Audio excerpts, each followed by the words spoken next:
Welcome to a Thursday morning, everybody. In our weather headlines, the first one, dense fog advisory out for our entire area through the morning hours. So you're going to need to deal with that, maybe allow a little bit of extra time, slow things down. Rain is going to develop.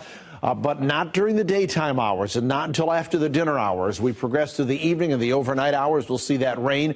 And we've been mentioning this for the last few days. Keep in mind that rain, those warmer temperatures, all that snow melt means rising rivers and some flooding concerns if you live along any of the river basins. So keep an eye on those because they're going to be going up here over the next several days as we go through the weekend and melt more of that snow. So this is the fog icon. That's what it's showing, some dense fog through the morning hours here. Hence the dense fog advisory. Temperatures just above the freezing mark as we get into noon.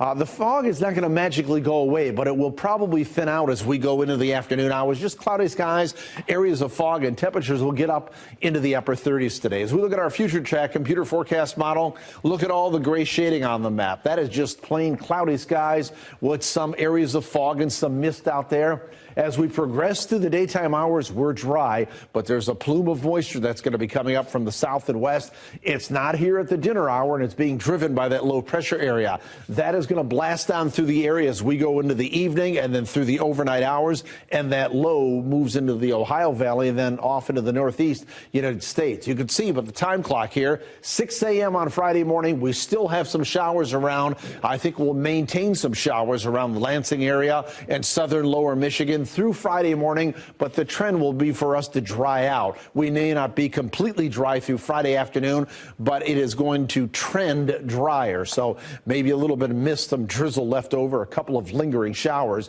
And then as we go Friday night into Saturday, we're dry, probably some areas of fog again because of all that snow that we're melting and all that moisture we're throwing into the air here at the surface. But throughout the day on Saturday, just dull gray, cloudy conditions and probably some fog around the area as well. How much rain are we talking about? Well, the European forecast model across our area giving us about a ½ inch to 3/4 of an inch, maybe a little bit more in some areas. I know there are other forecast models that have a little bit more than that. In some places, we could see up to about an inch, maybe slightly more than that. So it should be a pretty good widespread soaking from this rain that comes in this evening, goes through the overnight hours and into Friday. That's how our forecast reads. 38 today. Night rain develops. It goes into Friday morning, mainly Friday showers in the morning there, 37 degrees there. Saturday is mostly cloudy or just cloudy skies, probably some fog, still around 39 degrees there. A few snow showers are possible early on Sunday morning as the system passes to our south and east. I don't think it's going to amount to anything if we see it at all.